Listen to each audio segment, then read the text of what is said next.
Comment trouver son appel? Cette question se présente à chacun de nous tôt ou tard. Il est donc nécessaire de faire un point sur ce sujet. Premièrement, nous allons parler des 5 pièges à éviter. Ensuite, nous allons explorer quelques pistes de recherche pour nous mettre sur les rails de notre appel. Le manque d'assurance. Soyons conscients que l'ennemi va tout faire pour nous empêcher de porter du fruit et qu'il va essayer de nous faire perdre confiance en nous afin de nous réduire à l'inaction. Il va donc nous faire focaliser sur nos faiblesses et nous pousser à nous comparer aux autres.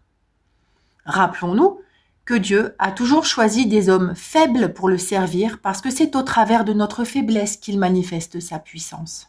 C'est justement comme ça qu'il se glorifie. La comparaison. Une erreur à éviter absolument, se comparer aux autres. Il ne s'agit pas ici de s'occuper des autres, mais de nous-mêmes et de ce que Dieu attend de nous. Chaque personne est unique et elle doit marcher dans la pleine assurance de sa propre personnalité. Attention de ne pas chercher à entrer dans un moule. Croire qu'il faut être parfait. Nous ne le serons jamais.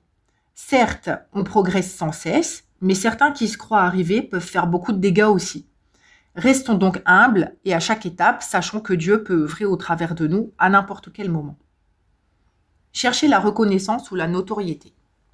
Si nous recherchons la célébrité ou l'approbation des autres, nous nous fourvoyons. Beaucoup de gens sont dans ce cas. Je dirais qu'ils ont soit beaucoup d'orgueil, soit un complexe d'infériorité. Dans les deux cas, c'est à régler de toute urgence avec le Saint-Esprit.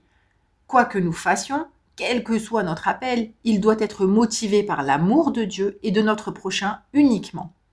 Et il vise à faire grandir le royaume de Dieu et manifester sa gloire, et non pas la nôtre. Ta destinée en Dieu n'est pas forcément une vie extraordinaire, rythmée par des voyages et des conférences. Dieu nous attend dans les petites choses de la vie. À force d'avoir sous les yeux des ministères publics, nous pensons inconsciemment que servir le Seigneur consiste à le faire devant tout le monde, sur l'estrade ou sur les réseaux sociaux. C'est faux. Nous devons aussi nous fondre dans la masse et agir discrètement. Pour ça, pas besoin d'avoir l'autorisation d'un responsable religieux pour faire ce que Jésus nous demande. Notre chef, c'est Dieu. Attention cependant à ne pas se mettre à enseigner trop rapidement, sans bien connaître la Bible et les fondements du christianisme, parce que ceux qui enseignent seront jugés plus sévèrement que les autres. L'isolement. Pour toutes sortes de raisons, le diable va chercher à nous éloigner de nos frères et sœurs. Lorsqu'on est seul, on est plus faible, et il le sait. C'est pourquoi il faut se méfier et ne pas tomber dans le piège qui consiste à se couper de la communion fraternelle. Je sais que les églises ne sont pas parfaites, mais nous non plus. Mais c'est quand même là que se trouve la bénédiction. Et c'est quand nous sommes confrontés à des personnes avec qui on ne s'entend pas forcément que le Seigneur nous apprend à aimer et à changer notre caractère. Et justement, avant de parler des manières d'entrer dans son appel, il faut préciser une chose importante. Dieu veut faire sa volonté à travers de toi. Donc, il a besoin de te nettoyer. S'il y a trop de toi en toi, tu vas provoquer des interférences entre lui et les gens que tu essaies de bénir.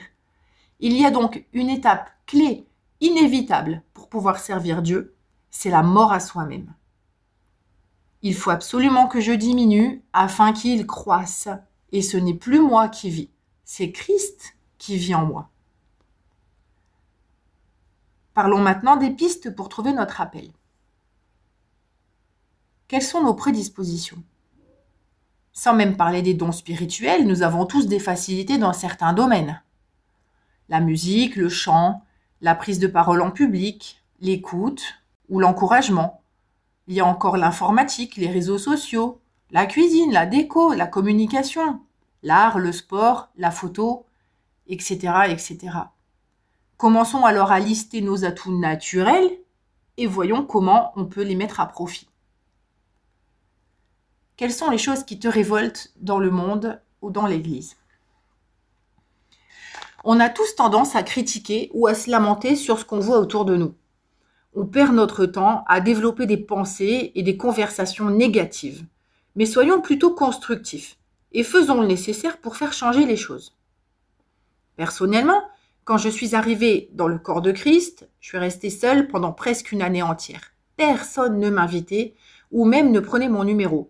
Ils étaient tous dans leur clan et on aurait dit un club de fils de Dieu dans lequel je ne semblais pas admise. J'étais très blessée par ces attitudes charnelles et par leur manque d'attention. Mais au lieu de me lamenter comme Calimero, j'ai décidé de prier et de faire le nécessaire pour changer ça. J'ai fini par être utilisée par Dieu pour créer du lien social dans l'Église, et c'est vers moi que les nouveaux étaient dirigés pour faciliter leur intégration à la communauté. Les dons spirituels. Lorsque tu te mets en marche pour servir Dieu, il te donne le don nécessaire au fur et à mesure. Si tu évangélises, d'un seul coup, Dieu va te donner des paroles de connaissance au sujet de la personne. Si tu accompagnes les nouveaux, tu finiras par chasser un démon, etc., etc. Dieu nous donne les dons du Saint-Esprit pour le servir. Ne soyons pas comme ce serviteur inutile qui a caché son talent car on a fini par lui enlever et le donner à quelqu'un d'autre. Alors faisons ce que Dieu a mis dans nos cœurs. Prions chaque matin qu'il nous remplisse de son Saint-Esprit et qu'il mette sur notre route des personnes qui sont dans le besoin. Et ne refusons pas un bienfait à quelqu'un quand on peut lui accorder.